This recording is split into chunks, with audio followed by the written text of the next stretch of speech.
नमस्कार। महाराष्ट्र में शिंदे का हाल देखकर अब नीतीश कुमार के भी कान खड़े होना शुरू हो गए हैं और शायद इसीलिए नीतीश कुमार की पार्टी ने असम में लिए गए बीजेपी के फैसले का विरोध कर दिया है।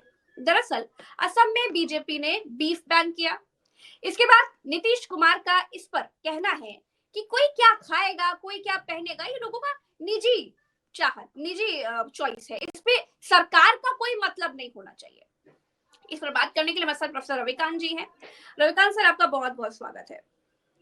भाई रविकांत सर, बीजेपी का तो एजेंडा ही यही है कि कौन क्या खाएगा, कौन क्या पहनेगा, किसका क्या नाम है, कौन हिंदू है, कौन मुसलमान है। तो नीतीश कुमार को बड़ी देर बाद बीजेपी की आदत खटकना शुरू हो गई है।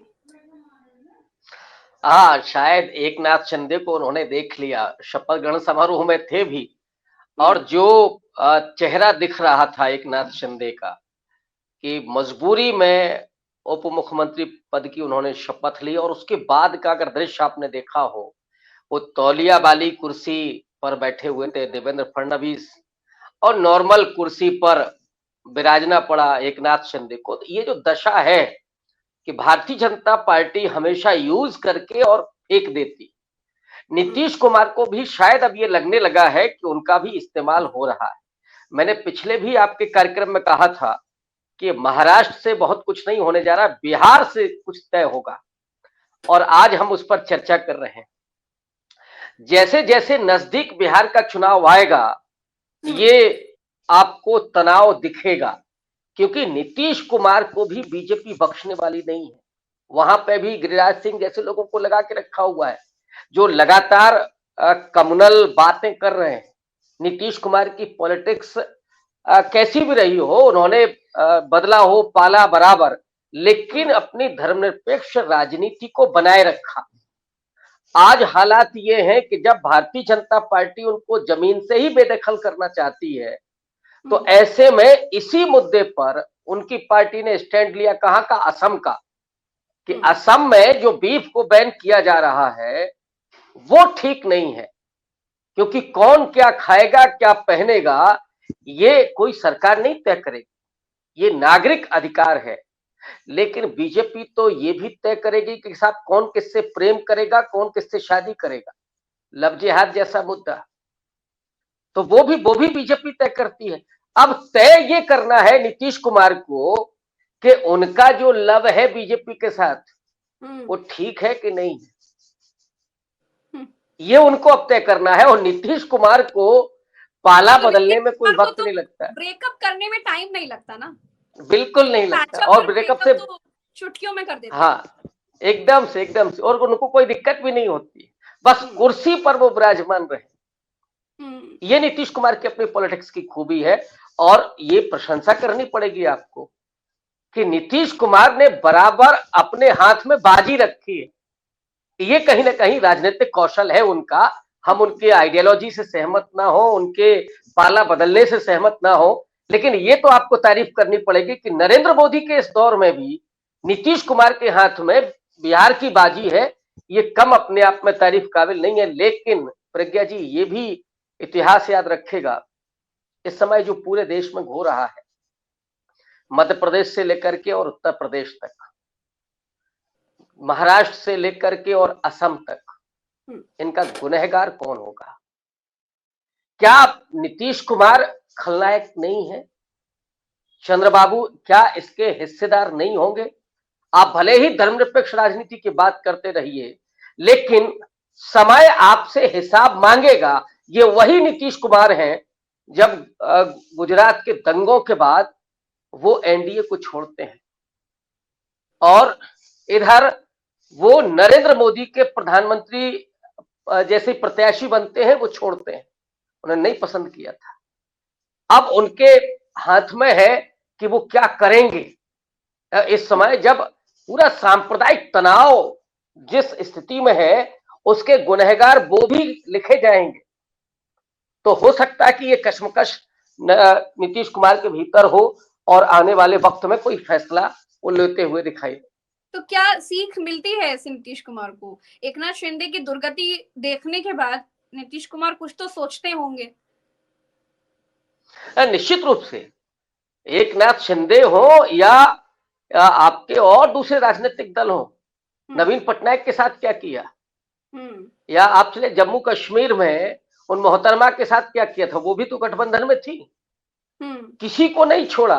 जो कानपुर में है वो एक लड्डू की दुकान है, ठग्गू के लड्डू, और उसका स्लोगन है कि ऐसा कोई सगा नहीं जिसको हमने ठगा नहीं। ये जो बीजेपी की दुकान है, इन्होंने किसी को नहीं छोड़ा, चाहे जो हो। तो नीतीश कुमार कौन सी बला है? एकनाथ शिंदे जिनके कंधे पर बंदूक रख के शिवसेना को खत्म कर दिया और महाराष्ट्र की सत्ता हथियाली, उन्हीं एकनाथ शिंदे को दूध में मक्खी की तरह निकाल करके बाहर फेंक दिया। और एकनाथ शिंदे अगर शपथ भी नहीं लगते तो भी कोई फर्क नहीं पड़ता बीजेपी को। अच्छा। और आज हालत ये है कि इस कुर्सी से उतार करके उस कुर्सी पर बिठा दिया, और कितनी दूर बैठे हुए थे। अजीत पवार तो बगल में बैठे थे और कपड़े भी एक जैसे पहन रखे थे, लेकिन एकनाथ शिंदे को तो ना वो कपड़े नसीब हुए, ना वो बगल वाली कुर्सी नसीब हुई शपथ ग्रहण समारोह में। दादा पर बहुत ज्यादा मेहरबान है भाजपा। इससे पहले जब सुबह सुबह शपथ लिए थे तब भी अपने 9 केसेस हटवा लिए थे, और अब तीसरी बार शपथ लिए हैं तो फिर अपने 1000 करोड़ की संपत्ति झटक लिए हैं अजीत पवार। और उसके बाद तो वित्त मंत्रालय भी लग रहा है मिलेगा इनको, लोग कह रहे हैं, बात चल रही है। तो आपको क्या लगता है इतनी मेहरबानी क्यों? क्या शिंदे को बिल्कुल ही साइडलाइन करने की सोच लिया भाजपा ने? अब खटकने लगे हैं। ये असली खेल है, एक तीर से दो निशाने, और एक मोहरे के जरिए दूसरे मोहरे को साफ करना, ये बीजेपी की पुरानी राजनीति है। अभी एकनाथ शिंदे थे, फिर अजीत पवार, अब अजीत पवार के जरिए एकनाथ शिंदे को किनारे लगाना। और क्या अजीत पवार बचे रहेंगे? मतलब क्यों? जितना अजीत शिंदे पवार किनारे लगे करेंगे उतना शिंदे का मनोबल भी डाउन होगा और धीरे धीरे राजनीतिक तौर पर सिकुड़ते जाएंगे, ऐसा कुछ है? बिल्कुल बिल्कुल, उसको खत्म करके फिर दूसरे नंबर अजीत पवार का भी आना है। बीजेपी के यहाँ किसी को बचना नहीं है। अभी अजीत पवार को लग रहा होगा कि 1000 करोड़ की जो संपत्ति सीज हुई थी वो वापस आ गई, बच गए। लेकिन ये तभी तक है जब तक उनका इस्तेमाल होना है, जब तक वो जरूरत है। और जिस दिन, अभी कितनी सीटें बची थी? 133 पर करीब बीजेपी है जी। तो कुल मिलाकर 145 चाहिए, करीब करीब 12-13 सीटों की दरकार है। अगले चुनाव में वो भी पूरी हो जाएगी। फिर अजीत पवार का क्या काम है? तो अजीत पवार भी उसी तरह से फिर किनारे किए जाएंगे जैसे आज एकनाथ शिंदे को किया जा रहा है। और एकनाथ शिंदे को एक तरह से उनको और ज्यादा उत्पीड़ित करने के लिए अजीत पवार के कद को बढ़ाया जा रहा है, एक किस्म की चुनौती दी जा रही है। राजनीतिक स्थितियां देखकर ये परिस्थितियां क्या बता रही हैं? क्या एकनाथ शिंदे को गृह विभाग मिलेगा कि नहीं मिलेगा? मुझे तो अब नहीं लगता, जिस तरह से उन्होंने सरेंडर किया है अब उम्मीद बहुत कम है। हाँ, नीतीश कुमार ने जो थोड़ा सा इधर गर्म किया है मामला, इससे हो सकता है कि मिल जाए, क्योंकि 7 सीटें हैं एकनाथ शिंदे के पास लोकसभा में। एकनाथ शिंदे का जो भी वजूद है, प्रज्ञा जी, अगर वो 7 सीटें नहीं होती या मोदी जी के पास 292-93 होती, माने पूर्ण बहुमत अगर दिल्ली में मोदी जी के पास होता, तो एकनाथ शिंदे को वो भी कुर्सी नहीं मिलती। एकनाथ शिंदे 1 मिनट भी रूठे नहीं रह सकते थे, आना है तो आओ, नहीं तो निकल लो, ये हालत होती। तो अभी जो भी उनकी हैसियत है, जो भी पूछ है, वो दिल्ली की वजह से है। और नीतीश कुमार जो थोड़ा कशमकश दिखा रहे हैं, इससे हो सकता है कि उनको गृह मंत्रालय मिल जाए। लेकिन भारतीय जनता पार्टी और देवेंद्र फडणवीस का जो बयान था कि गृह मंत्रालय से केवल तारीफ ही नहीं मिलती, बहुत सारी गालियां भी मिलती हैं, तो हमने उसको शिद्दत से निभाया है। जब देवेंद्र फडणवीस ये बात कह रहे हैं तो ऑब्वियस है कि वो थोड़ा सा डरा भी रहे हैं और अपने आप को उस गृह मंत्रालय में रखने के लिए भी कह रहे हैं। तो इसलिए मुझे कोई उम्मीद नहीं दिखती। अब आने वाले वक्त में क्या होगा नीतीश कुमार की वजह से, लेकिन फिलहाल मैं यही कह सकता हूं कि एकनाथ शिंदे को अब गृह मंत्रालय भी नहीं मिलने जा रहा है। अच्छा सर, ईवीएम को लेकर के अब लोगों ने बहुत सीरियस लेना शुरू कर दिया है इस मुद्दे को। लोगों को अब धीरे धीरे ईवीएम को लेकर जो उनके सवाल हैं वो परेशान करने लगे हैं। जिस तरीके से हमने महाराष्ट्र में देखा कि लोगों ने एक मॉक वोटिंग करने की कोशिश की, इसका पता पुलिस को लगा, सरकार को लगा, वो वोटिंग रोक दी गई। हालांकि इससे सरकार पर कोई प्रभाव नहीं पड़ने वाला था, उससे कोई जीत हार, कोई विधायक सांसद बनने की कोई चुनौती नहीं थी। ये एक मॉक वोटिंग थी, लोगों को बस देखना था क्या वाकई ईवीएम में धांधली होती है। एनीवेज, आपको क्या लगता है, अब लोगों ने तो सीरियस लेना शुरू कर दिया, लेकिन क्या अगर विपक्ष जो बार बार ये कहता है, कभी कांग्रेस कहती है कि हम ईवीएम के विरोध में यात्रा निकालेंगे, कभी जैसे अखिलेश यादव कहते हैं कि हम 80 के 80 बिल ले आएंगे तो भी हम ईवीएम पर भरोसा नहीं करेंगे। अब शिवसेना के विधायकों ने तो शपथ ही नहीं ली, उनका ये ईवीएम की सरकार है, बेईमानी की सरकार है। तो ये अलग अलग चीजें जो हो रही हैं, आपको क्या लगता है कि विपक्ष एक साथ आकर के सरकार को इस बात पर मजबूर कर सकता है क्या कि बैलेट पेपर से चुनाव कराइए जी? क्या है इतनी कुव्वत विपक्ष में? नहीं, निश्चित रूप से है।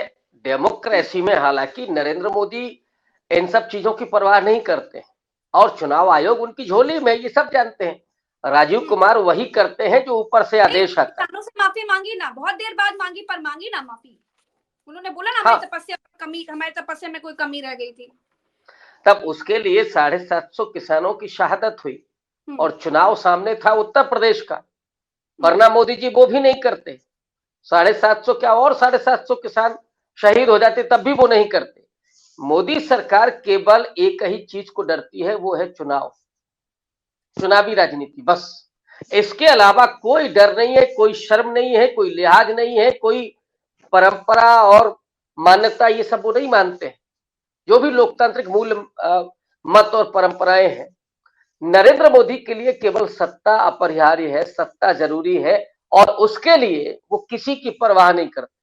तो किसानों के बारे में उन्होंने, और अभी क्या हुआ, गांव के लोग वोटिंग खेल रहे थे, खेलने देते, इससे क्या लॉ एंड ऑर्डर बिगड़ जाता? मैं समझना चाहती हूँ, आपको क्या लगता है इससे किस तरह से लॉ एंड ऑर्डर बिगड़ता? अरे खेलने देते। नहीं, लाइन और ऑर्डर तो नहीं बिगड़ता, लेकिन मोदी जी की लाइन और लेंथ बिगड़ जाती।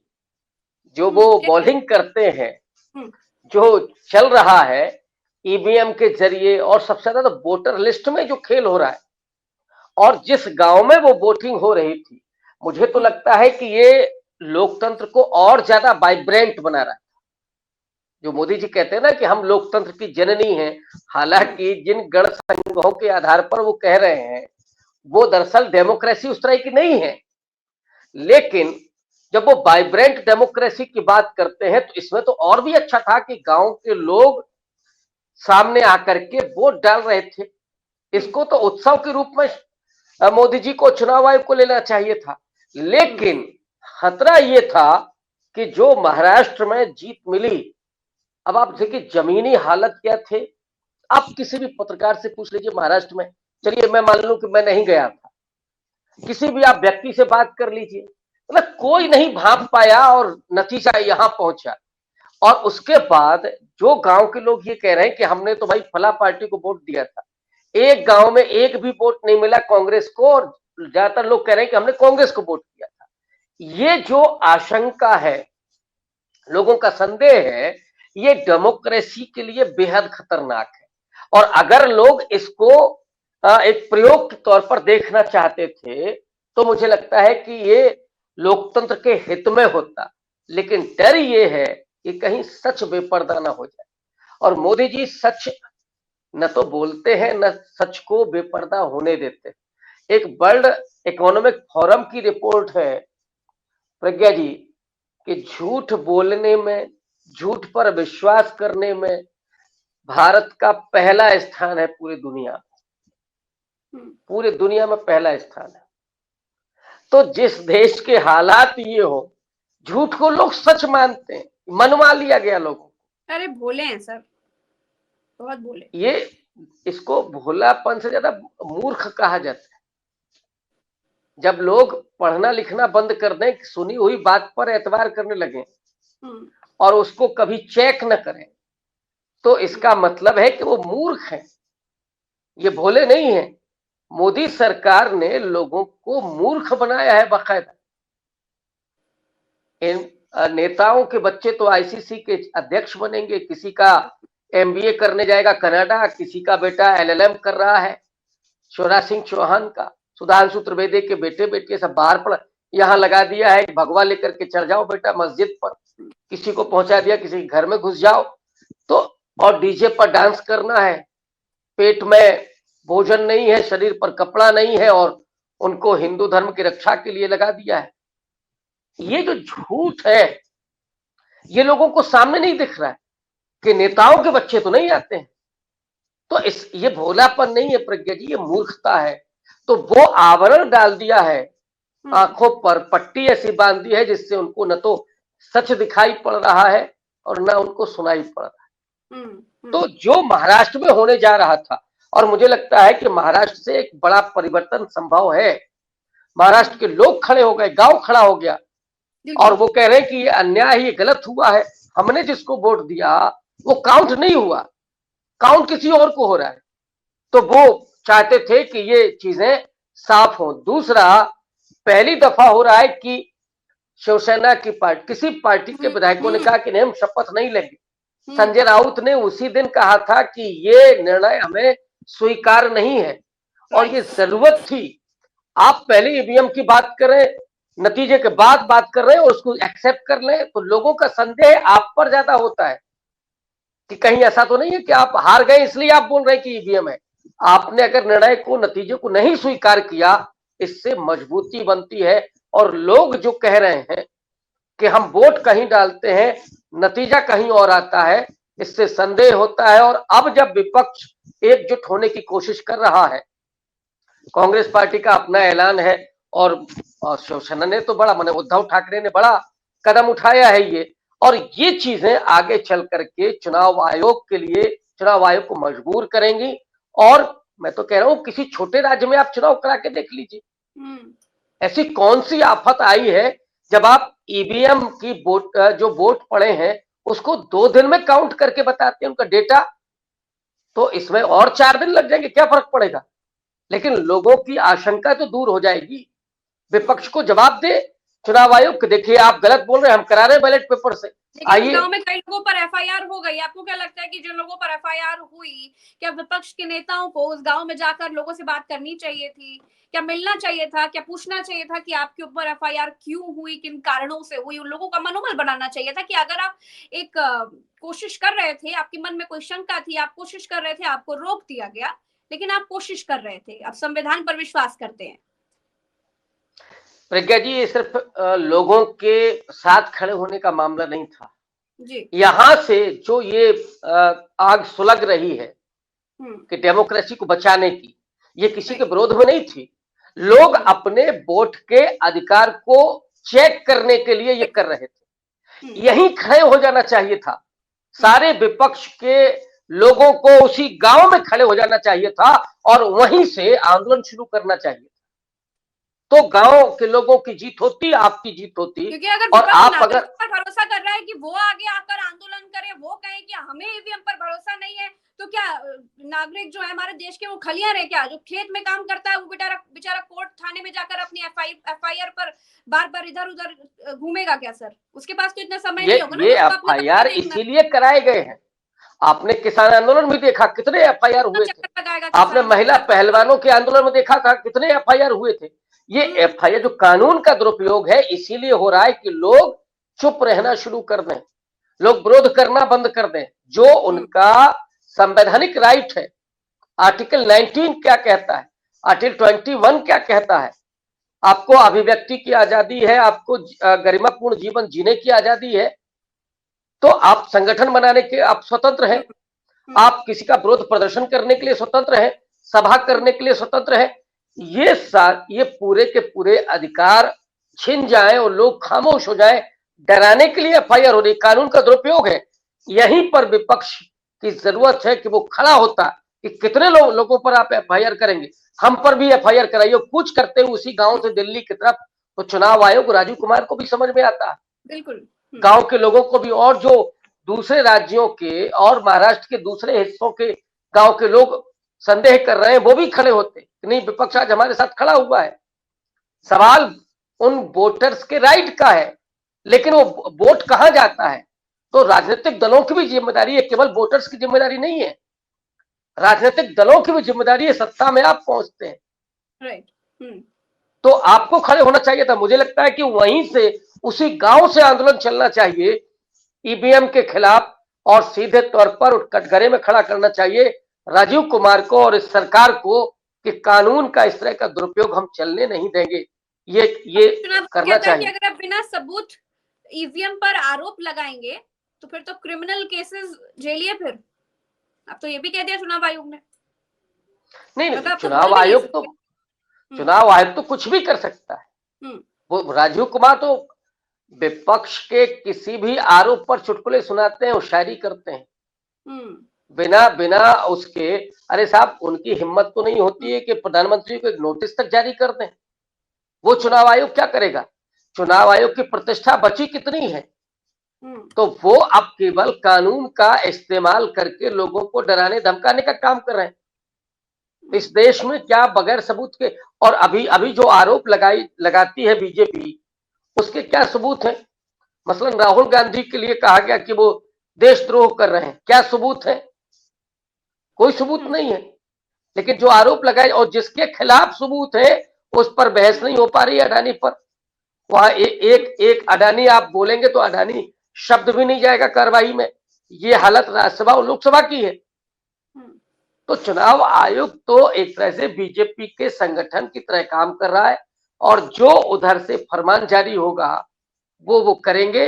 होना तो ये चाहिए था कि राजीव कुमार ये कहते कि अगर आपके पास कोई सबूत है तो मेरे पास लेकर के आइए, और लोगों की अगर आशंका है तो हम फला प्रदेश में बैलेट पेपर से चुनाव कराने जा रहे हैं ताकि आपकी आशंका दूर हो सके। ना सही राजनीतिक दलों को, कम से कम लोगों को तो उन्हें विश्वास में लेना चाहिए चुनाव आयोग को, लेकिन लोगों को भी परवाह नहीं है और राजनीतिक दलों की तो है ही नहीं। ये स्थितियां क्या बताती हैं कि चुनाव आयोग एक सरकार का, सत्ता का और राजनीतिक दल के एक सहयोगी की भूमिका में खड़ा हुआ है और वो विपक्ष के किसी भी सवाल का सही तौर पर जवाब नहीं देना चाहता।